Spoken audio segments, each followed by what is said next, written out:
Assalamualaikum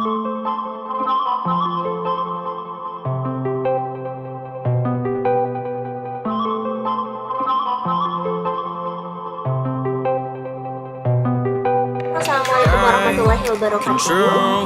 Di sini kami akan menjelaskan tentang pentingnya berolahraga di masa pandemi dan olahraga apa sih yang cocok kita lakukan ketika masa pandemi. Nah, mengapa olahraga itu penting kita lakukan di masa pandemi? Karena olahraga itu dapat membuat daya tahan tubuh kita menjadi kuat, sehat, dan persendian kita itu tidak kaku. Selain itu, ketika kita berolahraga, kita juga bisa mengisi waktu luang kita. Nah, olahraga apa sih yang cocok kita lakukan ketika masa pandemi? Kelompok kita akan menjelaskan tentang olahraga yoga. Berikut penjelasannya.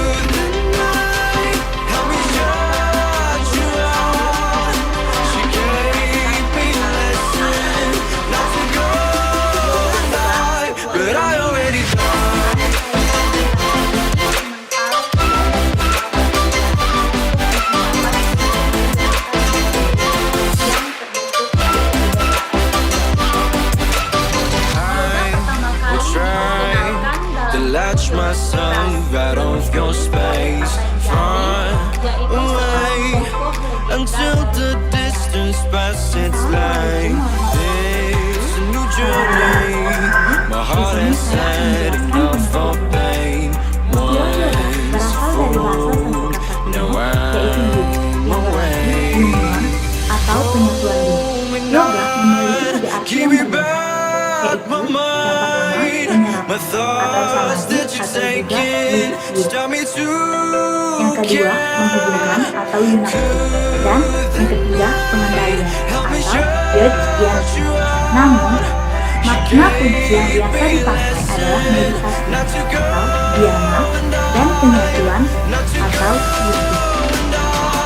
Yoga adalah sebuah penyatuan antara jiwa spiritual dengan jiwa universal atau pendapatan pikiran-pikiran yang selalu bergabung atau satu sistem yang sistematis dalam melakukan latihan rohani untuk mencapai ketenangan batin dan melakukan latihan fisik untuk mencapai kesehatan jasmani dan rohani, sehingga disebut dengan dhyana.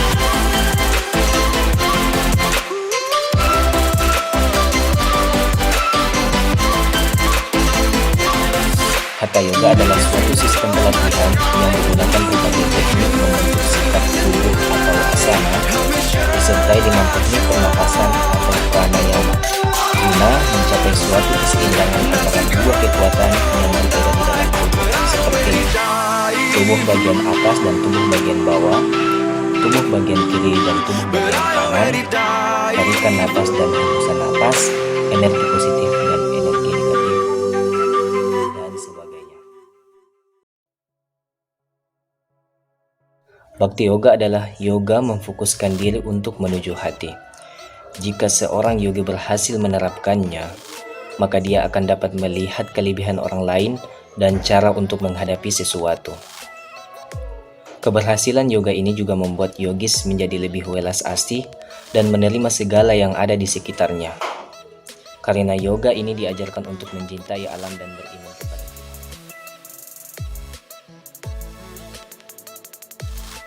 Raja Yoga adalah yoga yang menitik beratkan pada teknik meditasi dan kontemplasi.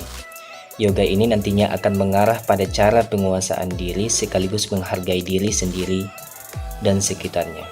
Raja Yoga merupakan dasar dari yoga.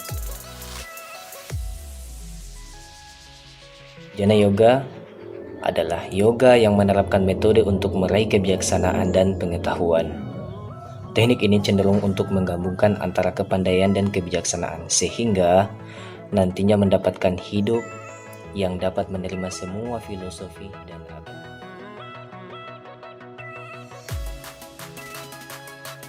Karma Yoga adalah yoga yang mempercayai adanya reinkarnasi.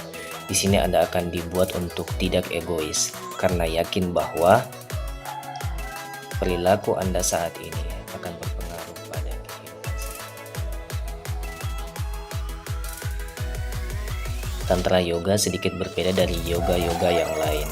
Bahkan ada yang menganggapnya mirip dengan ilmu sihir. Teknik pada yoga ini terdiri atas kebenaran dan hal-hal yang mistik atau mantra. Tujuan dari teknik ini supaya dapat menghargai pelajaran dan Bismillahirrahmanirrahim. Selanjutnya di sini saya akan menjelaskan tentang jenis-jenis yoga menurut Sonfir pada tahun 2006 yang terdapat di masyarakat, antara lain yang pertama ada Ananda Yoga. Ananda Yoga adalah salah satu jenis yoga yang terfokus pada postur lembut yang dirancang untuk memindahkan energi ke otak dan mempersiapkan tubuh untuk meditasi. Yang kedua ada Lingkar Yoga. Jenis ini lebih mengutamakan penyusunan gerakan yang sempurna lewat teknik Elkman atau kesejajaran pada presisi yang tinggi untuk mencapai manfaat yang maksimal bagi kesehatan. Yang ketiga ada Kundalini Yoga. Kundalini Yoga menggabungkan gerakan-gerakan repetisi, latihan pernapasan, nyanyian pujian-pujian, serta meditasi untuk membangun energi spiritual yang konon berbaring di dasar tubuh manusia atau lantai pangkul manusia. Selanjutnya ada Bikram Yoga. Bikram Yoga adalah latihan yang dilakukan di dalam ruangan yang dipanaskan antara 36 sampai 42 derajat Celcius untuk menstimulasi tubuh mengeluarkan toksin melalui keringat dan membantu merenggangkan tubuh lebih jauh. Selanjutnya ada Astanga Yoga. Gaya yang Astanga menuntut kekuatan fisik untuk melibatkan sinkronisasi bernafas dengan seri progresif. Selanjutnya, Jivamukti Yoga. Jivamukti Yoga dikembangkan pada tahun 1986 oleh Sharon Gannon dan David Life. Jivamukti Yoga merupakan bentuk asana yang kuat dengan penekanan pada studi agama, nyanyian sang sekerta, vegetarian, dan non-kekerasan, meditasi pengabdian kepada Tuhan. Selanjutnya ada Sivananda Yoga. Jenis yoga ini mencakup gerakan fisik dan bhakti yoga atau yoga yang mengutamakan pembaktian. Setiap latihan mencakup latihan prayamna, asana, dan relaksasi. Selanjutnya ada meditation yoga. Meditasi yoga adalah yoga yang dilakukan dengan relaksasi yang melibatkan pengosongan pikiran dari semua hal yang menarik, membebani, maupun mencemaskan dalam hidup kita sehari-hari. Makna harfiah meditasi adalah kegiatan pemahaman terhadap pikiran, memikirkan, dan merenungkan. Selanjutnya ada prenatal yoga. Prenatal yoga adalah program yoga khusus untuk kehamilan dengan teknik dan intensitas yang telah disesuaikan dengan kebutuhan fisik dan psikis ibu hamil dan janin yang dikandungnya. Selanjutnya, Vini Yoga. Vini Yoga merupakan yoga yang digunakan sebagai praktek terapi untuk orang-orang yang telah menderita cedera atau pasca operasi. Yang terakhir ada Acro Yoga. Acro Yoga adalah salah satu jenis yoga yang dimana setiap gerakan yang dilakukan mengandung unsur akrobatik. Bismillahirrahmanirrahim. Assalamualaikum warahmatullahi wabarakatuh. Nama saya Nurul Huda. Di sini saya akan menjelaskan manfaat dari yoga.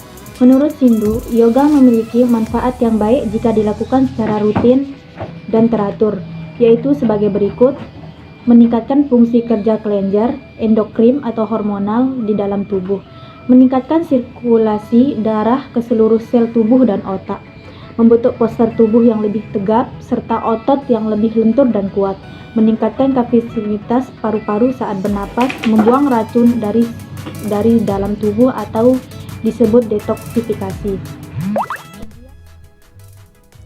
Jadi di sini saya akan menjelaskan tentang manfaat-manfaat yoga yang bagian kedua. Nah, di sini ada 5 poin. Nah, poin pertama itu adalah memanjakan sel-sel tubuh dan memperlambat penuaan dini.